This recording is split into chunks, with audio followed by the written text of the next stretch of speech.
The Rams will beat the Browns on Sunday and be the 7th seed in the NFC by Monday. That's coming up next here on Locked On Rams. You are Locked On Rams, your daily Los Angeles Rams podcast. Part of the Locked On Podcast Network, your team every day.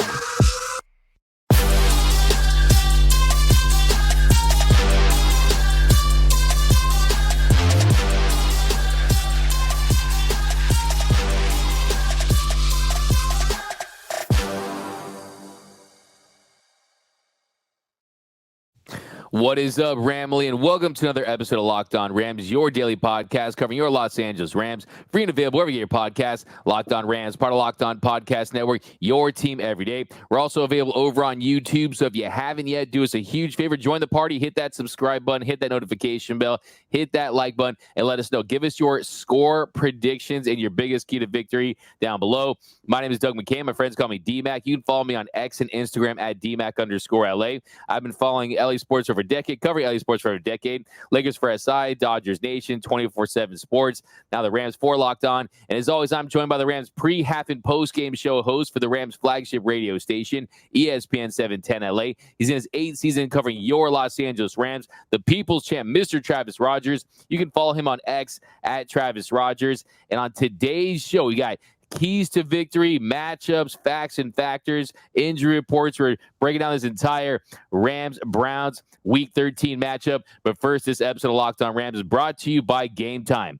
Download the Gametime app, create an account, and use Locked On NFL for $20 off your first purchase. Last-minute tickets, lowest price guaranteed. Now, Travis, I think the biggest story heading into this game, one, Rams are as healthy as they've been for quite some time. You're going to miss Quinn Lake, who's been filling in there in the slot. Really nice job in the star role. But other than that, Stafford's on the mend. Cooper Kupp's been a full participant. Hopefully he's back to 100%. On the other end, Amari Cooper's banged up. Myles Garrett is banged up. But the most important one is who is going to be starting at QB. Dorian Thompson-Robinson, he exited the game. He's in concussion protocol. And if he can't go, which is looking likely right now, it's going to be Joe Flacco, a.k.a. Chris Taylor. He is going to be the Browns starting quarterback.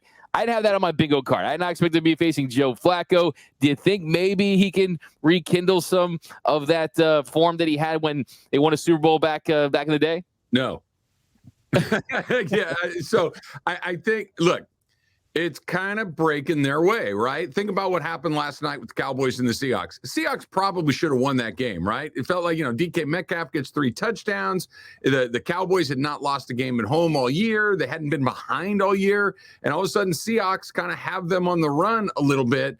And then they kind of spit the bed at the very end. If the Seahawks would have beat the Cowboys last night, the Rams' path to the playoffs gets a little bit more complicated. So that didn't happen. The Rams can still be in a playoff spot by the end of Sunday afternoon. So that's really good news. Combine that with what you were just talking about, D-Mac, which is Joe Flacco is your court. Joe Flacco, the Joe Flacco who couldn't beat out Zach Wilson in New York, that guy is going to be the guy that's taking snaps for the Browns. It's a huge advantage. And like you mentioned, that Myles Garrett playing with an injury, Amari Cooper potentially playing with an injury. It really is coming together in a meaningful way for the Rams. Now, there are no guarantees in this league. Everybody gets a check. Everybody plays. But if you were going to set this up, it would look a lot like this. I mean, let's be honest. Flacco's their 4th string quarterback. We've seen 4th string quarterbacks before. That's not good. It's not Deshaun Watson. It's not DTR. It's not PJ Walker. They had to go and get Joe Flacco out of wherever retirement home he was sitting in to put him into this game. And that's a huge advantage for the Rams. Yeah, 100%. I think if you look at Joe Flacco, yes, at this stage of his career, he's not the guy who has caught fire during that postseason run, right, and wins the Super Bowl. But even then, was that? It was 10 years ago. 10 years ago, man, time flies, right? And the thing is, though, I will say, just to kind of play a little devil's advocate here, I follow my boy DTR very closely, UCLA Bruin, right? He really was very inaccurate, right? And you look at that pass offense for the Browns, 190 yards, 4.5 yards per attempt, under 14 points in back-to-back games. And you look at the Joe Flacco, who's rested, and maybe he's able to give it a go, and maybe he's able to really put this Browns passing offense a little back on track with his veteran savvy. But look, the points that you make are all valid in the fact that, yeah, this is not the guy he was 10 years ago. And even then, in the regular season, it's not like he was elite, right? I mean, it's not like he was someone that was one of the better quarterbacks in the game. And if you look at last 12 games, 9 starts, 1-8 in those games. And the one game they did win was actually a 14-point comeback with 2 minutes against the Browns. Against the Browns, right. Okay, so what has kind of been one of the themes of the NFL season so far this year? It's been teams need backup quarterbacks, right? That more than ever before, we're seeing backups play. Kirk Cousins goes down, and all of a sudden, Josh Dobbs becomes a hot commodity. The Rams had such a bad backup in Brett Rippon that they went out and signed Carson Wentz, who was on the street for a long period of time. We're seeing backups play in a lot of different spots, and Joe Flacco was the last guy to move.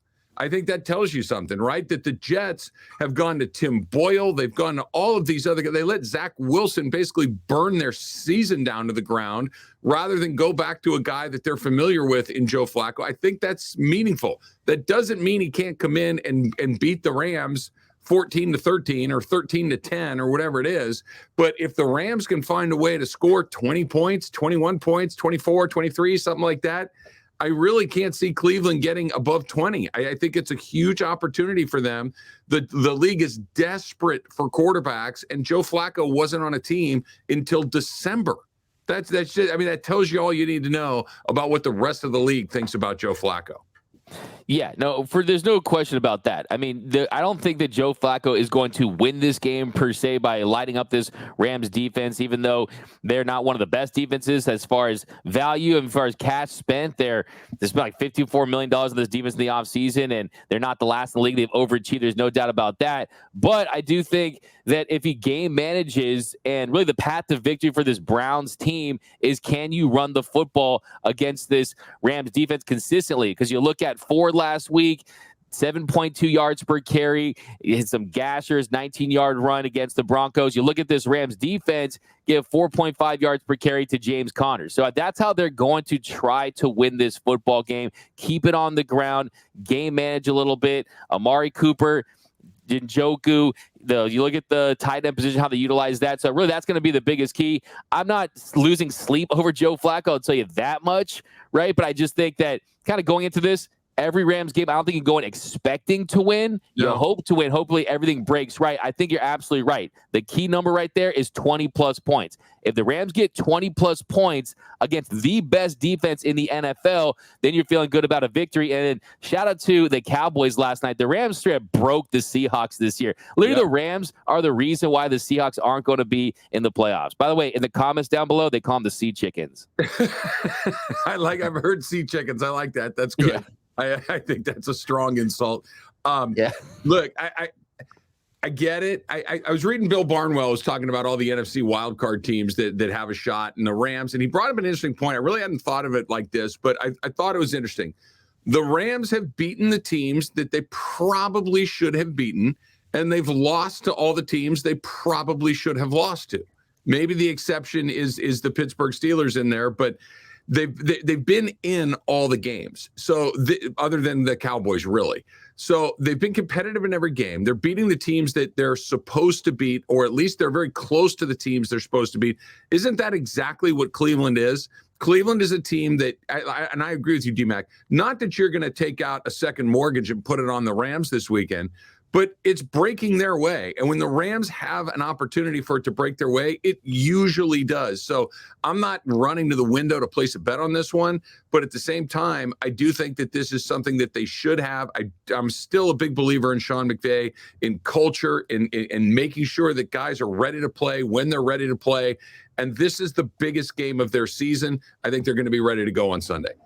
Yeah, and if they win this game, dare I say they're getting hot at the right time, right? And you're winning 3 straight games. But what I've learned about following the sport my entire life is you never take another quarterback lightly unless they're Brett Rippon. Unless they're Brett Rippon, then you really have to respect them. Is Joe Flacco, he's going to be fresh. I still believe in this Rams team. I think, like you said, things are breaking right against them, and you just have to beat these teams. They're going with backup, third-string, fourth-string quarterbacks. Beat those teams with losing records. Thanks to the way the Cowboys being the Seahawks, if the Packers lose this week, the Rams are in a really, really good position, and they're really talking about logging down that 7th seed on Monday. So really feeling good about where this Rams team is, but we got key matchups. We got path to victory. We got show me something. Who needs to show us something this weekend? That's coming up next here on Locked On Rams.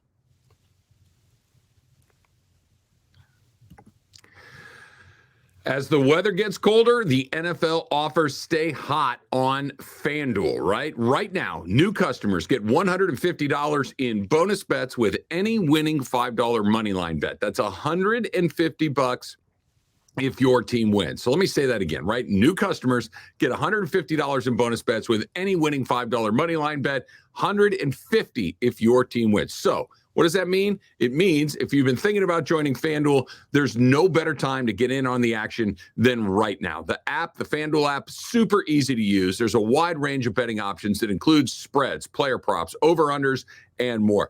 Lines already moved for the Rams and the Browns this week, and it started at 4.5. We're down to 3.5, which means, if you're a Rams fan, maybe there's a little bit more value in there right all of a sudden. The fact that the Rams are favored against anybody at this point of the season, they're getting hot, still under 500. We'll see what all that means. It's all there for you on FanDuel. Go to FanDuel.com/lockedon. That's FanDuel.com/lockedon and kick off the NFL season. FanDuel, official partner of the NFL.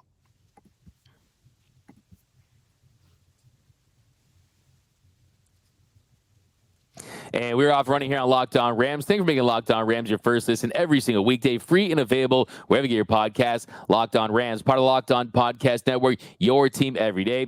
And also a special shout out to our everyday listeners out there. We appreciate you watching every episode, listening to every episode, and you can join that Everyday Listeners Club too. Membership is 100% free, and you won't miss a thing about your Los Angeles Rams. Now, Travis, here in our second segment, we got some keys to victory, a little show me something. And let's start with show me something. Cooper Kupp, show me something. I mean, Kupp has been very quiet last 5 games, hasn't had 50 yards receiving his last 5, but he's going up against Greg Newsome, who is one of the weak links of their defense. If you had to point one out, he's allowed 333 yards in coverage, 2 TDs this season. And like you mentioned on the last show, as far as the catch totals going down, he had 266 yards and a touchdown, 15 catches his first 2 games back from the IR. Since then, 12 catches for 127 yards in his last 5 games. He has been a full participant in practice. I want to see the return of Super Kupp against the Browns. I hope it still exists. I hope that it's still in there. I hope that it's just a function of circumstances, and rather this is the new reality with Cooper Kupp. I hope it's a function of he's dealing with an injury. They're dealing with some other things going on the offensive line, or a commitment to the running game, or whatever it may be that is an extenuating factor for why he hasn't been going on. I think you can kind of chalk it up to that if it were once, maybe if it were twice, but we're talking about 5 games in a row where Cooper Kupp really has not had an impact on a game. And like you said at the top of the show, D-Mac, and I agree with you, if are you healthy? Okay, cool. Then go play. If you're able to go out there and practice, and this is a week where he's had a complete week of practice, then let's see it. Let's see some of the fruit on that tree. And it's not that he's not a good player, but the standard that we've talked about before, is that just something that we need to recalibrate, right? Like I'll use another, I like to compare to other sports. There was a moment in my life where I expected Anthony Davis to be a great player. He's not. He's a very good player, right? And so once you decide that, you know what, I'm going to stop waiting for him to give me A pluses and just be happy with B's and B pluses and the occasional A, cool. Then you know what you're getting. Well, I still have that A plus mentality with Cooper Kupp. Is that just an unrealistic expectation? And you need to go back into some sort of look. If he gives you some B's, if he gives you a 5 or a 6 catch day, that's a good day. That streak where he had double-digit catches and over 100 yards, which felt like it lasted a couple of years. Really? That's just not how it goes. That's just not the realistic expectations. And I think we're going to get a better feel for it today because, like you mentioned, good matchup, Matthew Stafford playing well, offensive line playing well, running game clicking, other receivers that are drawing some attention, a good matchup defensively for him. So if it doesn't happen on Sunday against the Browns, maybe we need to recalibrate. So you're saying that when the Lakers retire Anthony Davis's number, they should just hang some street clothes next to 24 and 8, not even do a number. No, I'm just playing. Love me some AD. The talent's there. There's no doubt about it for sure. The brow down.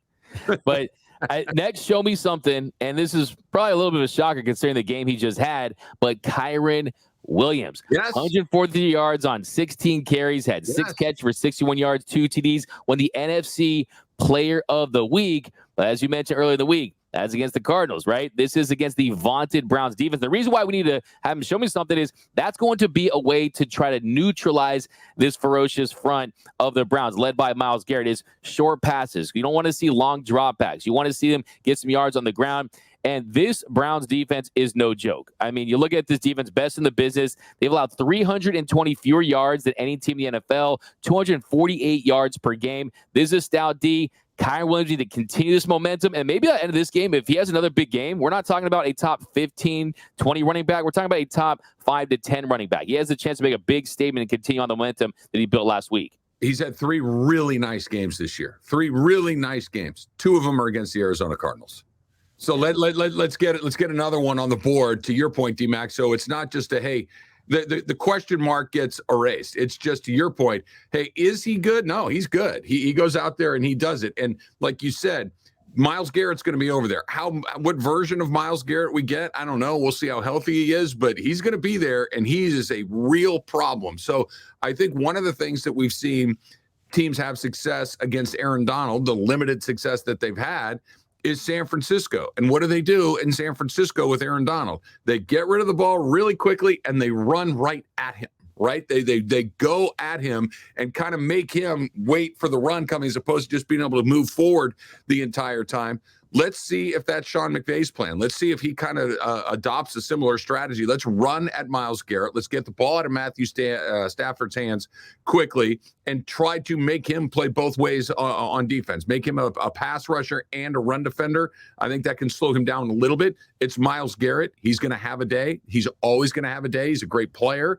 But let's make sure it's not one of those, hey, you're calling your buddies, are you watching this? Are you watching what Myles Garrett's doing? Let's just make sure it's not one of those. Yeah, let's make sure he doesn't lock up the defensive player of the year against the Rams, right? He's definitely the front runner right now, but hopefully by the end of the day, it's not an absolute lock. And that's absolutely one of the biggest show me somethings, and it's Alaric Jackson. And they move Myles Garrett along the line. And you look at what they do with Aaron Donald, right? He can impact the game by just getting double teamed and freeing up guys. But Myles Garrett is terrifying. I mean, the Browns have a 28.5% pressure rate. That's first in the NFL. Myles Garrett, 13 sacks. He's third in QB hits, has a 94.1 PFF grade. That's the best in the league. And this is the number 1 defense in the NFL, and he's a big reason why. And it's going to be a tough test for Alaric Jackson. I mean, you need to keep Matthew Stafford vertical. Had his best pass rating of the season last week. Well, guess what? He was also sacked 0 times in 33 dropbacks. So can you contain him? Can you just minimize the damage? You can't stop him, but can you minimize the damage? Well, I think that's it, right? That Matthew Stafford is going to have to protect himself. And what I mean is make sure that your protections are right. Make sure that you have the help where you need the help, that wherever Garrett is going, if it's against Jackson, let's make sure that we have a tight end on the right side. Let's make sure that the back is on the right side, because you're not blocking him with Alaric Jackson. You're not. Nobody blocks him. And that's not a slight on Jackson. That's just a compliment to Myles Garrett being as good of a player as he is. So give him help. Give him whatever help he needs. Let's make sure that we're chipping him. Let's make sure that there's help on whatever side of the line that he may end up on any given point. So let's make sure that you do everything, because, look, I don't want to see Carson Wentz. I feel a little bit better knowing that he's over there as opposed to ripping. But Matthew Stafford, we spend so much time talking about all this other stuff, talking about, is Kupp going to get going? Is Puka Nacua a great player? Is Kyron Williams going to have another great game? And that's all important. But if number 9 is on the sidelines with ice on his head or whatever else, it doesn't matter. It's going to come apart. So Myles Garrett can make that happen in an instant. So let's make sure that it doesn't.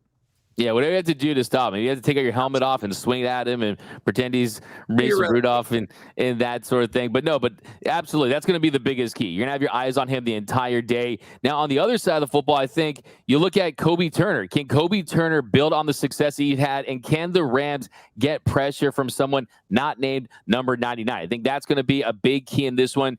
Turner, 2-sack game. You're seeing the pressures go up. You're seeing him really start to figure things out at this level, and you're getting pressure up the middle against Flacco. that's going to be key. Because if you can be disruptive early on, it's his first game back, and this is a Browns team that's 26th in the league in turnovers. He had 3 fumbles last week. Can you win the turnover margin? That's going to be big as well. Yeah, the Flacco thing, I think that's it, right? That I know he's experienced. I know he's been in the league for a long time. But the fact of the matter is, he hasn't played football in a while. And if you have to make him move his feet, if you make him have to make very quick decisions, I know, like, if you're playing Joe Flacco 4 weeks from now, it's very different than if you're playing him this weekend, because he might be able to find his sea legs to a certain point. But again, he's on the street for a reason. He was picked up late for a reason. But let's make it even more complicated. Make him move. Make him take a shot or two. Make him have to deal with some things that, even experienced, young, healthy quarterbacks have to deal with. Make him deal with pressure over the football, and everything breaks down from there. And that's where Turner comes in. Yeah, I think that's really one of the more fascinating things about this game, because pressure against him would go a long way. Oh, yeah. The Rams, they're 7th lowest in pressure at 19.7%. Last week, DTR, he gets sacked 4 times, 7 QB hits. They made life hell for him. Can you find a way to get in the backfield, get home early? And I think that's going to be a big game changer. And yeah, like I said, turning over the football, they're 31st in the league in turning over the ball. The Rams, though, they have the 3rd fewest takeaways in the league, right? So something's going to have to give with some of these numbers here to really put the game in the team's favor. But I still like where this Rams team is heading into this one. I like the matchups. I think another one I want to mention, though, before next segment, Kobe Durant filling in for Quentin Lake, who Kobe Durant still has the most snaps in the slot in the star role. Quentin Lake has really looked very good in his opportunities in that position. Almost feels like that's his spot moving forward. Durant, the way they use their tight ends, the way that Njoku could be a safety net for Joe Flacco, it's going to be a big game for him, and he's going to be tested. Yeah, look, this is, like you said, for all the reasons you said, D-Mac, this is an opportunity for the Rams defense to take the ball away. You have a quarterback that hasn't played in a long time. You have a team that does turn the ball over a lot. You have some favorable matchups when you have these side of the balls going the way that it does. This is an opportunity to do it, right? You mentioned it. They do not take the ball away very often. If you can't do it against this team, you probably just can't do it at all. And really, I think one takeaway could be the difference between winning this game or not. If the Rams play clean, if Matthew Stafford doesn't throw a bunch of interceptions, I'll always give the quarterback 1, right? Because it's just, especially this Rams team, he's going to take some chances. But if the Rams can limit their turnovers to 1 and get 1 on the other side, I think they're in good shape. 100%. Also, as we mentioned too, Elijah Moore, that's probably the one guy that Flacco has a little chemistry with, right? And he's going to be lined up in the slot, though. So look for Kobe Durant. Have a big game, hopefully. I need to see 1 or 2 takeaways. I'm hoping this Rams defense makes life hell for Joe Flacco, and they put this Rams offense in a position where they don't have to score, like you said, 20 points to take this one. But coming up in our next segment, it's prediction time. What is the path to victory for the Rams? How they can get this dub? Will they win this game? Will they be in the playoffs come Monday? That's coming up next here on Locked On Rams. Have you put the Gametime app on your phone yet? If not, you're doing it all wrong, right? Here's what Gametime can do for you. Just takes the worry out of finding your tickets for your next big event, right? And I know we talk about sports here, but we like to go to other things, right? There's sports, there's music, there's comedy, there's theater. All of the events near you, Gametime can help you get killer last-minute deals, all-in prices, views from your seats, and, of course, their best price guarantee. And Gametime, it just takes the guesswork out of buying tickets. Here's one of the things that I love about Gametime. It's the all-in pricing.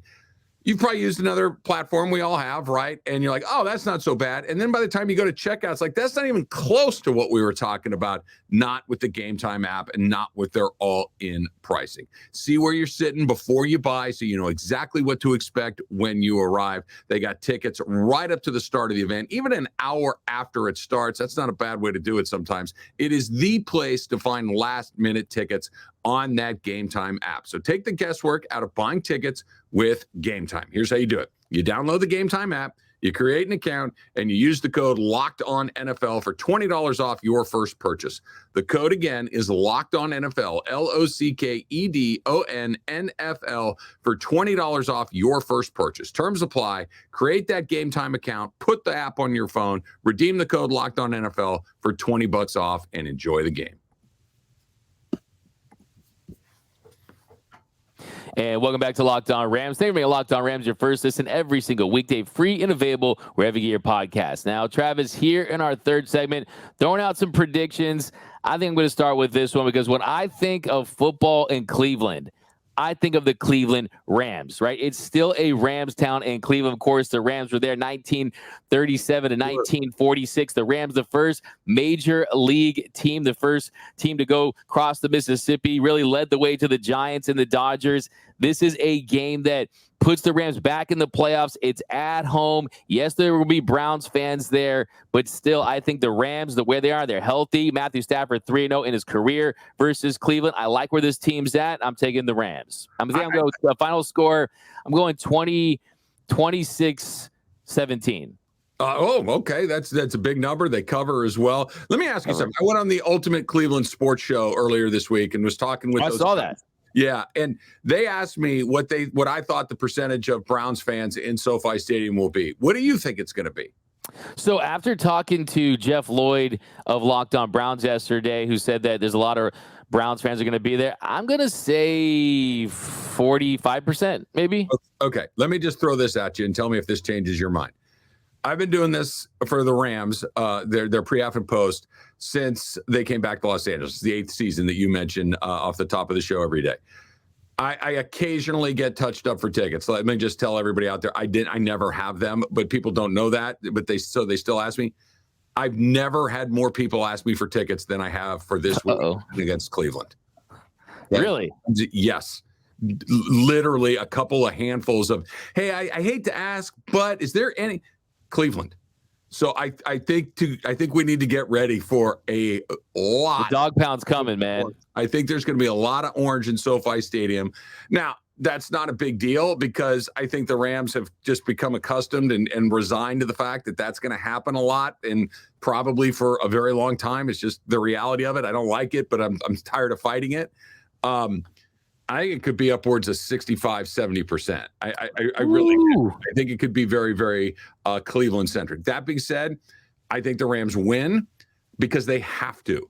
I think Sean McVay is really good at peaking at the right time, of making sure that people are buttoned up when they need to be buttoned up, and they have to win this game for all the reasons we've talked about all week. You're not beating Baltimore, probably not beating San Francisco. So if you want to get in with 9 wins, this has to be on the ticket. I think everybody knows that. I think your score is a little high. The Rams just don't score a lot of points unless they're playing the Arizona Cardinals. So if they're going to win this game, I think it's a low-scoring game. I think it's a 21-17 game.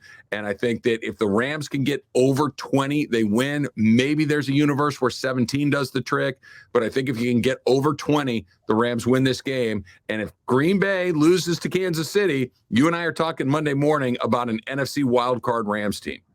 Yeah, absolutely score a little on the high side. But the way I look at it is, yes, it was the Cardinals, but you built a really nice rhythm against that team. Also, the Browns, if their defense is susceptible to something, it is a tight end. Higbee, 2 TDs last week. That's definitely going to play a factor. Also, I think last week had 13 targets, 17 receptions for 45 yards for Puka, Nacua, and Cooper Kupp. Expect a bigger game from them. Probably going to be a little less than that, but so I want to give myself a little bit of a cushion because this is kind of the first game of the year where, like, I'm kind of watching with that playoff nervousness, that kind of elimination game type nervousness. This is definitely a game that has a very big time implications for this Rams team, and I think they're going into it knowing that. Well, it's funny you say that. I hadn't really thought of it like that. This is the first game they've played in a couple of months where you're not quite sure what's going to happen, and there are big stakes involved. They're going to pound Arizona because they always pound Arizona.